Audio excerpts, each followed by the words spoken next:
welcome back. In this part, we're going to take a look at allocating storage space for initialized data. Okay, so the syntax for storage allocation statement for initialized data is like this. Let me show you here. I have a picture that I want to use to show you.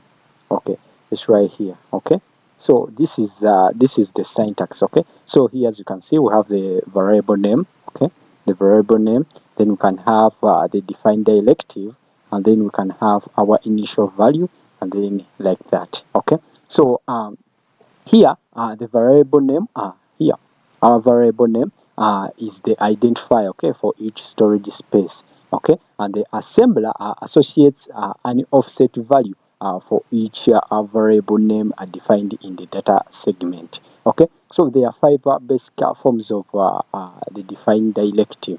Okay, so let's take a look at them. So let me remove this one, and I bring this table here. Okay, it's right here.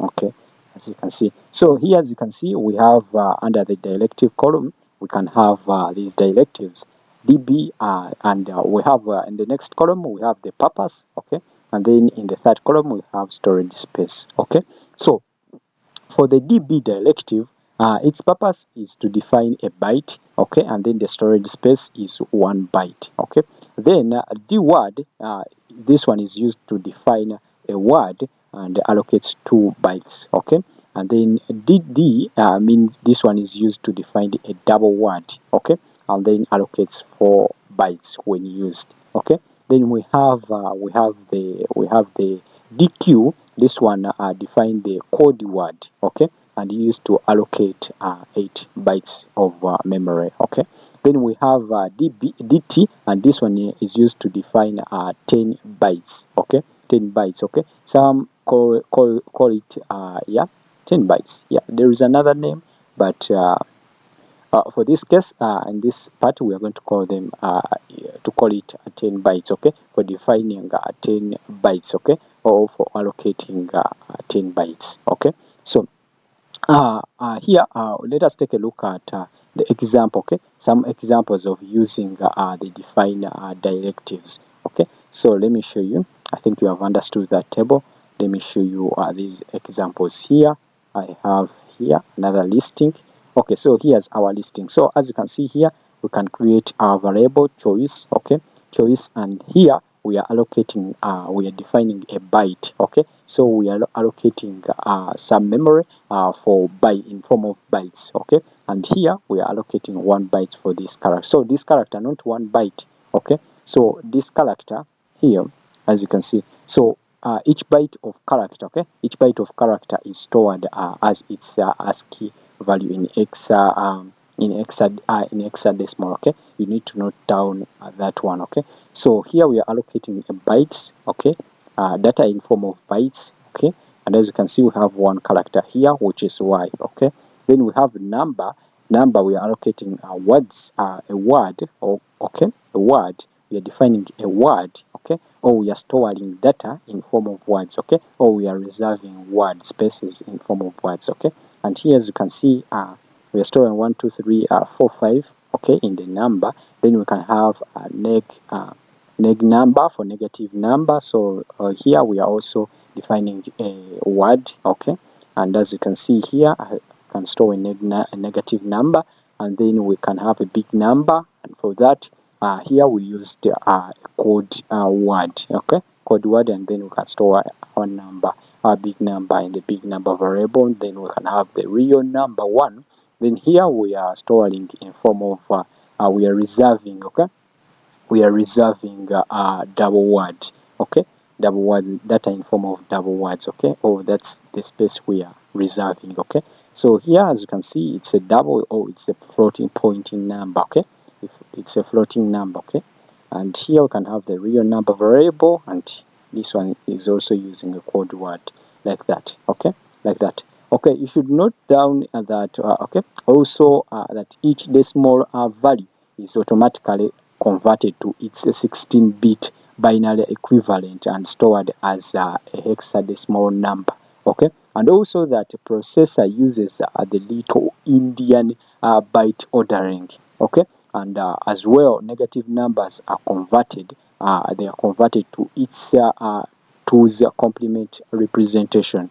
Okay, so and also I don't want to forget this one. You should also note down that short and long floating point numbers are represented using 32 or 64 bits respectively. Okay, so let's cross out this one, and let's take a look at this. We have a program here. Uh, this program shows how we can use the define directive. Okay, so let me bring it. I didn't want to waste time typing. That's why I prepare these images. Okay, here. Okay, so here as you can see, right here. Okay, so here as you can see, we have a section dot text, and here we create our main. Okay, we create this main for the linker. We show the link. Okay, that this is where our program is going to start. Our program is going to start on this label. Then we define that label right here. Okay, and from there we move one into edx, and then this is the message length because we are going to print only one character. Okay, and we are reserving here in the data section. It's called choice. We are reserving bytes. Okay, data in form of bytes, data bytes. Okay, from there as you can see here, we can define this is going to be the message that we are going to write. So we need to put it. We need to reference it to ECX, okay, or to show CX to print to give out. We need to give a reference, okay, to ECX, okay, where our message is, okay, and it's in this choice variable, okay. Then from there we move 1 into EBX, and then we move 4 into EAX, and then we call our kernel. From there we need to move 1 into EAX in order to exit out, okay, of our program, and then we call the kernel, okay. So from there, yeah, that's it. So when we compile this program, when we assemble this program, I know you know how to assemble assembly programs, okay, assembly files, because I've been talking about it in previous parts, and we have been assembling those files together, okay. We have been doing it together, okay. So let's take a look at this.